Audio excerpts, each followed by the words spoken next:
Hey guys, and welcome back to our lecture series. I'm Ted, your host, and we'll be picking up right where we left off in our last lecture.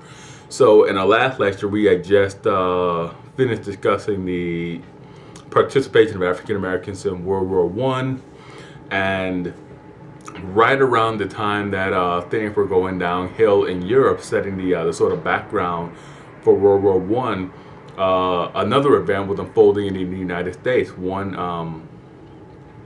that would have a dramatic effect on the future of the republic, and that was the Great Migration. Um, in early 1910, nearly 90% of all African Americans lived in the southeastern United States. And 80% of those who lived in the southeastern United States worked in the agricultural sector. But things were changing, and they were about to change. Had cotton prices fell and had boll weevil infestation destroyed cotton plants, a mass exodus of African Americans was triggered. Had thousands migrated from the rural communities of the southeastern United States to the urban centers of the Midwest.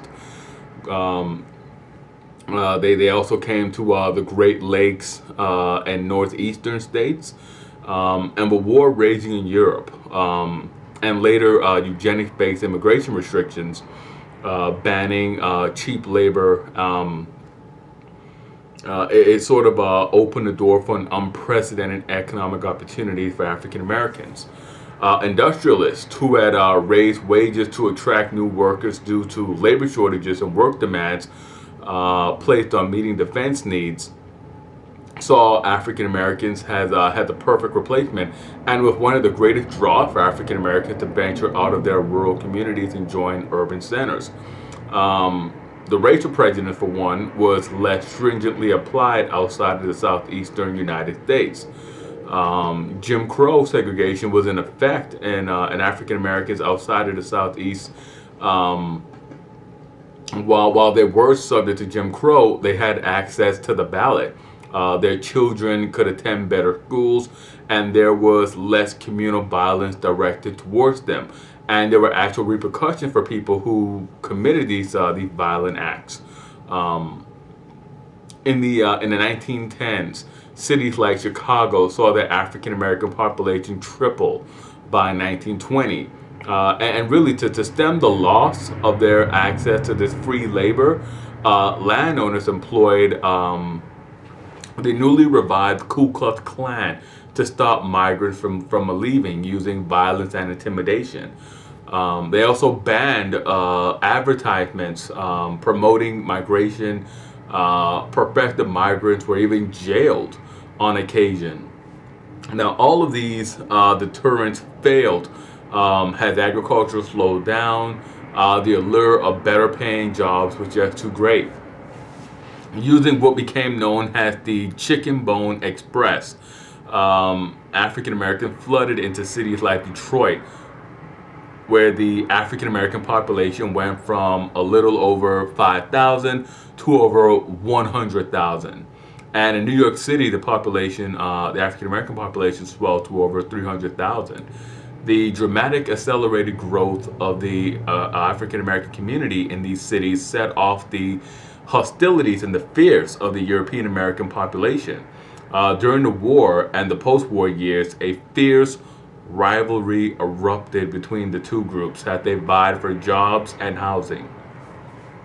The tension led to the occurrence of ethnic violence, like the East St. Louis riot of 1917, and indeed, in 1919, just as the war in Europe was ending, there was what we call a Red Summer that was characterized by mass race riots. It was literally just racial attacks, and it wasn't just European Americans attacking African Americans. In Oklahoma, you had this instance, particularly the Tulsa riots, in which you saw Native Americans attacking African Americans, destroying African American communities, and so forth. And of course, the Rosewood massacre that saw an entire town destroyed over prejudice and hate. Um, and realtors. Has all this was going on, realtors and politicians responded nationally with discriminatory housing practices, attempting to restrict African Americans to the worst areas of town. Housing was served as a major source of friction, but was joined by a host of other factors. The new migrants were refused membership into workers' unions. They were forced to take jobs as scabs, breaking strikes and so forth. And this continued a trend of dividing workers along ethnic lines that had been in place since the mid 1880s. Um, when World War One ended, a wave of workers and strikes erupted, and this only fanned the flames between the non-union members who were African Americans and the unionized European Americans, creating an uneasy atmosphere of competition for jobs and housing. For all the hardships encountered in their adoptive homes, the Great Migration created something that had never existed before in the United States, and that is a large urban-based African American community.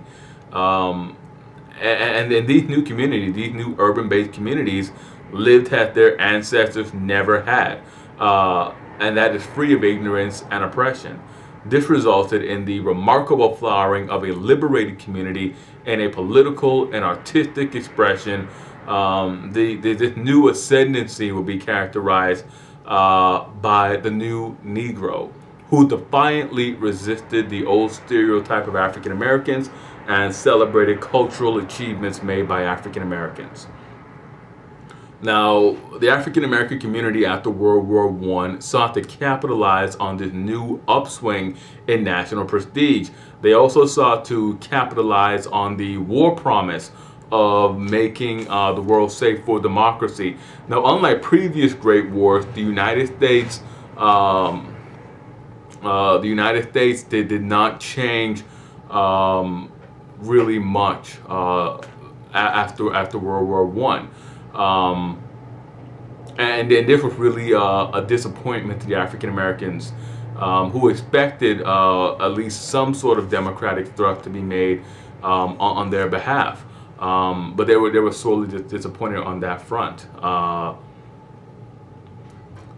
They did, however, draw a new confidence from their new demographic strength in these cities. This confidence produced a new strain of political activism unseen since the days of Reconstruction. This new political and social movement was less concerned with assimilating into politics or society at large, and more concerned with creating a new community, an African American community, a community that they could call their own. And really, one figure sort of looms large in this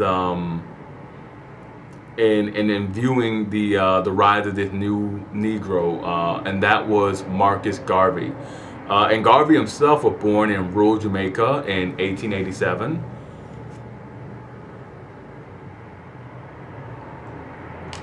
And at an early age, he began and joined anti-colonialist leagues. He journeyed through Europe and the Americas before settling in the United States. And Garvey made his career in the Pan-African movement, where he was initially influenced by Booker T. Washington and the Tuskegee philosophy, that is one of self-determination and community reliance. Garvey, however, was most touched by Washington's self-help stance, and he used it as inspiration for his Universal Negro Improvement Association, the UNIA. Garvey even made attempts to create a Tuskegee institution like program in his native Jamaica. And when that effort failed, Garvey immigrated back to the United States, settling in Harlem. And Garvey, inspired by the new by the new political and social excitement of the Great Migration, he refounded the UNIA. In his new endeavor, Garvey combined the principles of economic self-reliance, political determination, and an end to European colonialism in states and in colonies with African majority populations. Now, Garvey developed an immediate and a strong following by combining a very alluring personal style and delivery to his message. He was noted for creating and wearing ornate uniforms with distinctive insignias. Garvey's personal style and the growth of the new urban population enabled chapters of the UNIA to flower throughout the United States. Garvey's most ambitious endeavor was the establishment of the Black Star steamship line. Now, this company was to serve as the foundation of an independent transportation network for trade and to provide passage for African Americans who longed to go back to Africa. Garvey saw the Black Star Line as a symbol of capabilities, and really he just viewed it with pride. He thought of it as the mechanism to further enhance and add luster to the appeal of the UNIA. In June of 1920, the UNIA held a national convention in New York City at the Madison Square Garden, at Madison Square Garden. And this event drew 25,000 spectators and delegates. The delegates hoped to accomplish many things, and one of the many things that they accomplished was the adoption of a Declaration of Rights of the Negro peoples of the world. They voted on a association anthem, the Universal Ethiopian Anthem, and of course they elected Garvey as President General of their organization, and they made plans to found a model settlement in Liberia. And at that time, Liberia was Africa's only black republic. Unfortunately, heavy debt, poor management, constant criticism from Du Bois and his anti-integrationist stance, and most importantly, his indictment for mail fraud in 1922 sort of derailed Garvey's endeavors. The most unfortunate calamity that he met with was the failure of the Black Star Line, and really that undermined the credibility of the UNIA. Now Garvey was indicted for mail fraud, and he was imprisoned. He was sent to prison in 1922. Garvey was eventually released after 3 years imprisonment due to a petition drive organized by his wife advocating for his release. Upon his release, he was deported back to Jamaica, where he tried to restore his reputation and organization, but he was really unable to do that. He later immigrated to the United Kingdom during the Great Depression, and he died in London. During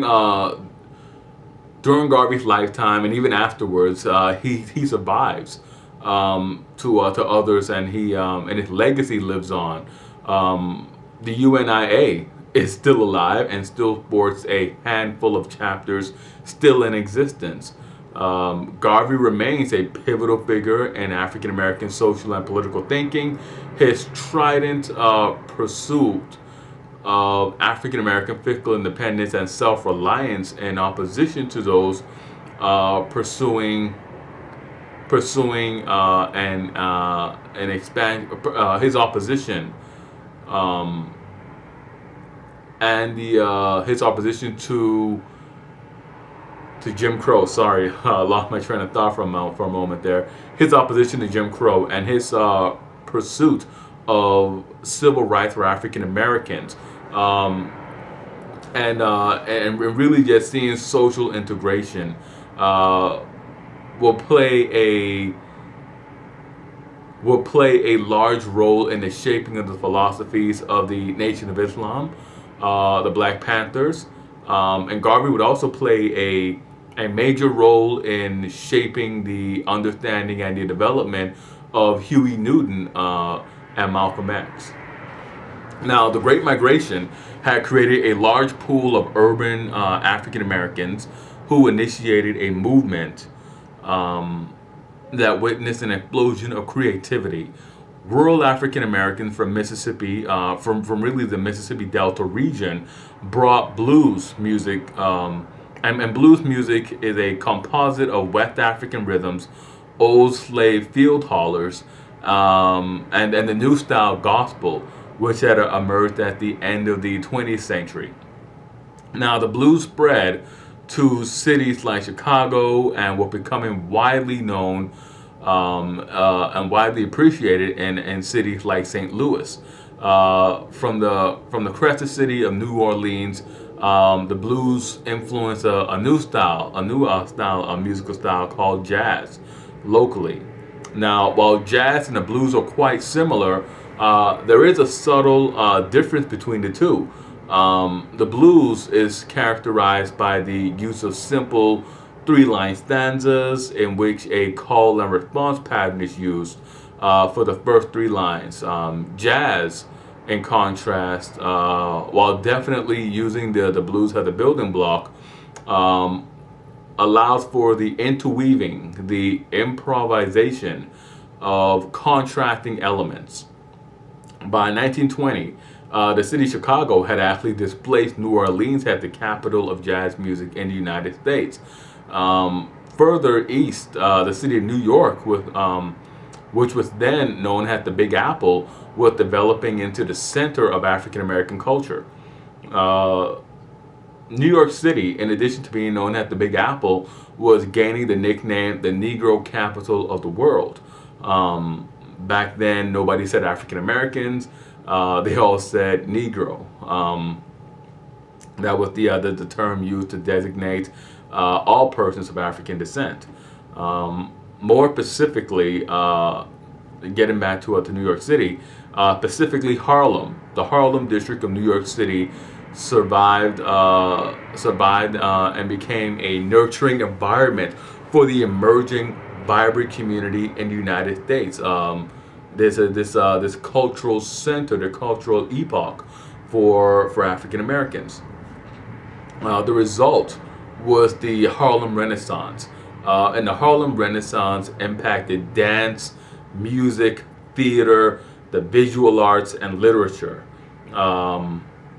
This expression of art and letters is considered the greatest African American flowering in the 20th century. And unlike previous writers and generations, the authors of the Harlem Renaissance focused on artistry rather than politics. Harlem was transformed by the Great Migration from a sleepy district of a couple thousand to a community of over 250,000, equipped with self-contained health fads, corner speakers, and religious movements. Now, Harlem dynamism is ironic.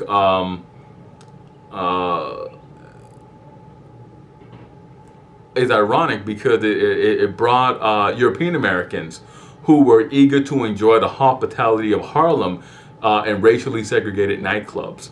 The most infamous of Harlem's nightclubs was the Cotton Club, and the Cotton Club showcased jazz greats like Cab Calloway and Louis Armstrong. And the main legacy of the Harlem Renaissance was the literature produced. Two national magazines, the NAACP's The Crisis and the National Urban League's journal known as Opportunity, they really emerged to sort of carry or shoulder the burden of exposing these authors, these new writers emerging during the Harlem Renaissance. Du Bois used his position as editor of The Crisis to promote the writings of authors who presented pertinent African American themes. The National Urban League, otherwise known as the NUL, founded back in 1911, used the progressive era emphasis on efficiency and scientific research to promote social work in the African American community. Under the leadership of Chicago University's Charles Johnson, the opportunity sought to create a sense of community for young writers. The NUL would eventually form the Opportunity Awards in 1925 to honor writers of the movement. Many prominent writers of the Harlem Renaissance, like Claude McKay, Jean Toomer, Countee Cullen, and of course the incomparable Zora Neale Hurston, were all featured in the Opportunity.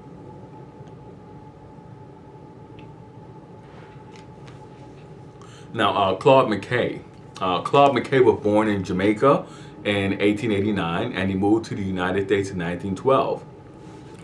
He attended Tuskegee Institute and later Kansas State University before moving to Harlem, where he embarked on a career as a poet while working as a server on a railroad dining car. In 1921, McKay began his professional writing career by authoring such classics as Home to Harlem and Banjo. His writings reflected the issues of race and class, as well as the growing distinctions between the old rural lifestyle and the new urban normalcy of the African American experience. Jean Toomer. Jean Toomer was born in Washington, D.C., and achieved renown for his 1925 classic novel Cane, which explored life in the Southeast under Jim Crow segregation using new forms of fictional narrative. One that would serve as an important source for inspiration for African American authors throughout the 20th century. Authors such as Toni Morrison and Alice Walker would find inspiration from Cane. Countee Cullen was born in Kentucky but grew up in New York City and graduated from Harvard University in 1927. Cullen wrote poetry and served as an editor for The Opportunity. Cullen was also noted throughout his career for thwarting,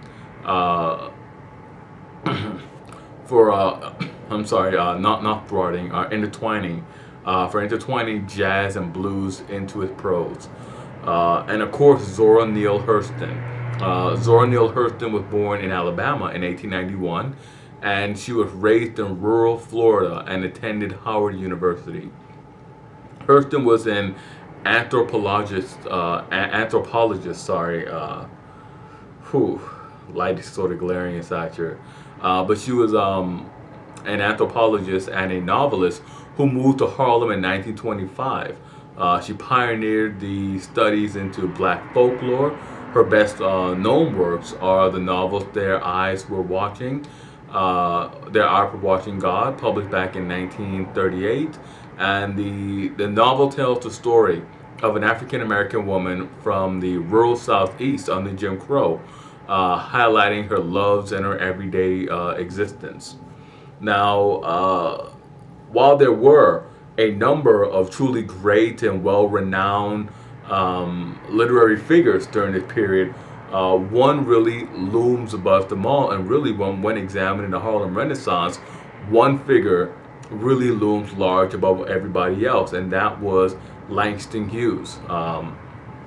Throughout this explosion of talent, Hughes was this dominant figure. Hughes was born in Joplin, Missouri in 1902. His early years were spent with his grandmother in Kansas, and as a teenager he lived with his mother in Ohio. Hughes found acclaim early on with his first published piece, The Negro Speaks of Rivers. He attended Columbia University early on, but he withdrew from Columbia, lured away by the excitement of Harlem. Hughes would eventually go back to school, and he would eventually earn a degree from Lincoln College. And in 1930, he published his first novel, Not Without Laughter. Throughout his career, Hughes remained versatile, putting out short stories and plays for the next 35 years.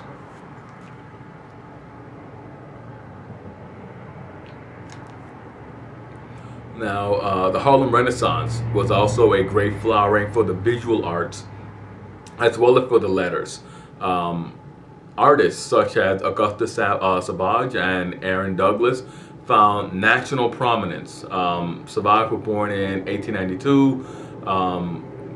She studied sculpting at Cooper Union in New York City, and she caught the interest of figures like Du Bois and Garvey, who both asked her to carve busts of them. She settled briefly in France before returning to the United States and founded her own school in New York City, teaching and influencing a generation of future generations of artists. And Aaron Douglas. Aaron Douglas was born. He was born in Kansas and moved to Harlem in 1925, where he produced Deco-style artworks. He also created the illustrations for God's Trombones, 7 Negro Sermons in Verse, a collection of poetry based on the rhetoric of African American preachers. And with that, we'll break and we'll come back to wrap up our examination of African Americans.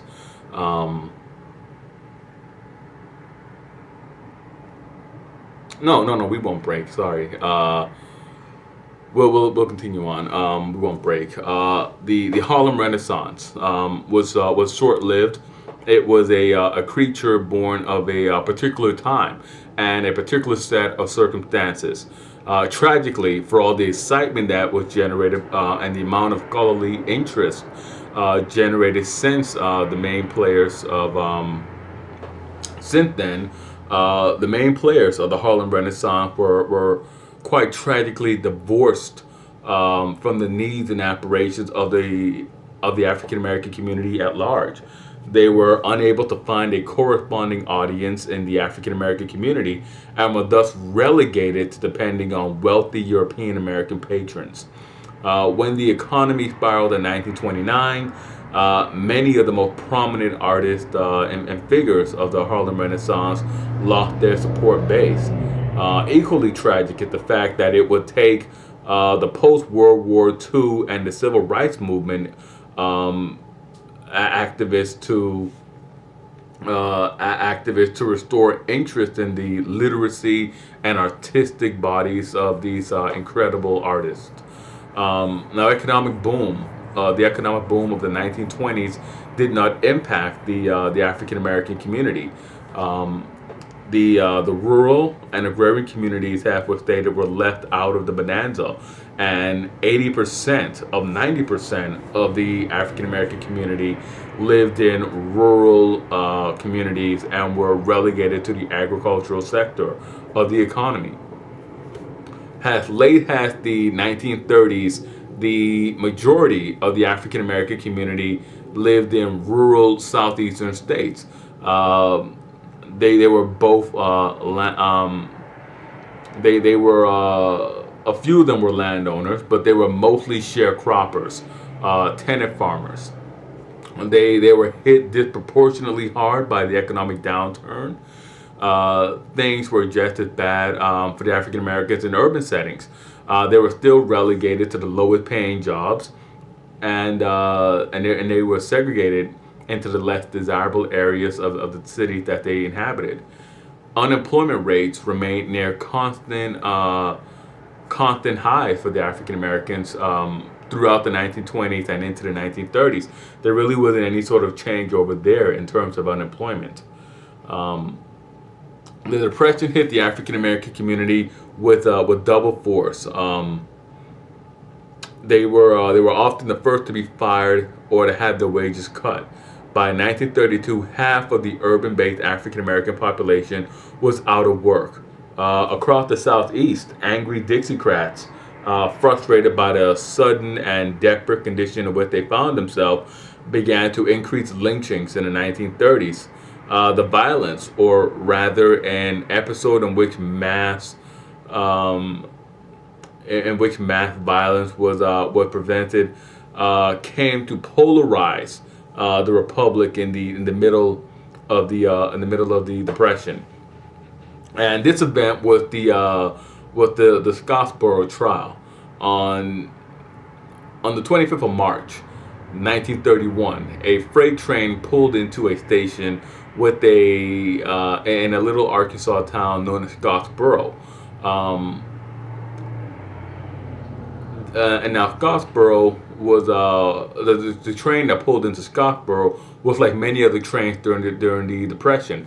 It was full of migrant workers seeking jobs, seeking better jobs, better accommodations, better work opportunities. I should say, not accommodations.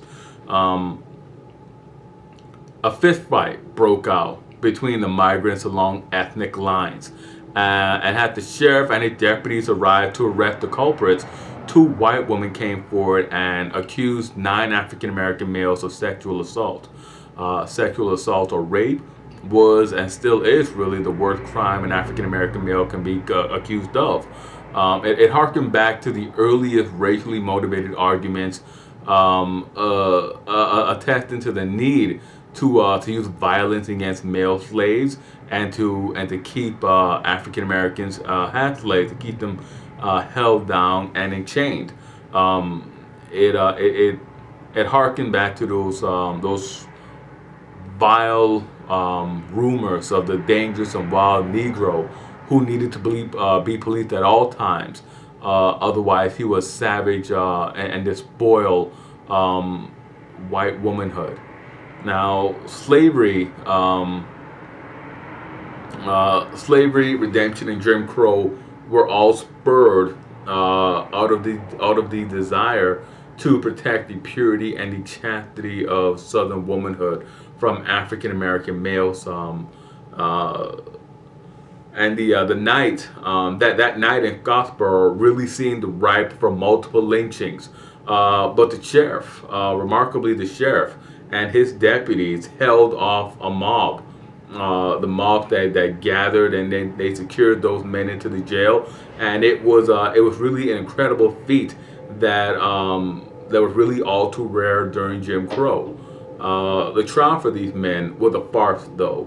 An all-white jury and judge took little to no time in convicting these men, and they gave them all death sentences. They convicted these men while hearing no corroborating evidence. The accused were found guilty, with 8 of the 9 being sentenced to death and 1 escaping death because of his age. The Scottsboro case would have just been another instance of a racially prejudiced show trial had it not been for the International Labor Defense, the ILD, an organization. And the ILD was an organization that were closely tied to the Communist Party of the United States. And the Communist Party was then experiencing an upsurge in popularity due to the national economy's collapse. Now, the ILD brought in expert lawyers who appealed the case to the Supreme Court, seeking to have the Arkansas verdict overturned and a new trial set. Now, despite the fact that the women's stories were riddled with inconsistencies, despite the fact that one of the accusers even recanted her story during the new trial, in the end, 5 of the 9 were once again convicted, receiving long sentences. The cases had dragged on so long that the press and the NAACP became involved. The NAACP had been slow to act in regard to the case, but eventually 4 of the 5 were paroled in 1944, while the 5th escaped from prison, making his way to Michigan, where the governor of Michigan refused to extradite him back to Arkansas. Now, the Scottsboro case helped galvanize the activism of the African American community at a time in which the Republic was undergoing a radical transformation under Franklin Roosevelt. Roosevelt's early administration was devoted to combating the Great Depression. His New Deal programs did little to stem the economic despair, but but it did find employment for millions and ended the desire, the misery of others, and ended this desire to simply ping pong and ping pong, hoping to find something better. The New Deal program brought employment, brought opportunities to millions. While Roosevelt did see to it that African Americans found some employment, even if their employment was the most fragile. But Roosevelt did not push for civil rights. Roosevelt was a Democrat. He was a New Yorker, but a Democrat nonetheless. He depended on pro-segregation, pro-Jim Crow Democrats from the Southeast to support his policies and his plans. So while African Americans did find work in the CCC, the PWA, and the CWA, they were in segregated camps, and they were the last to be hired and the first to be fired still. Yet there were real gains with the Roosevelt. There were real gains with the Roosevelt administration. The Roosevelt administration was pro-labor in many respects, and the resettlement administration set up in 1935 provided aid to tenant farmers who seek to transition out of sharecropping into land ownership. In the 1930s, thousands of sharecroppers became landowners until the remnants of the old slaveocrats or planter elite had the budget cut for it. Still, sharecroppers found access to new avenues and had their grievances voiced and addressed. The Southern Tenant Farmers Union was formed in this way and staged a protest and strikes for higher wages. And this was something that was unheard of in the rural Southeast. It was that was a watershed moment in and of itself. Now, Mary Bethune-Cookman, she sort of led this charge in the government.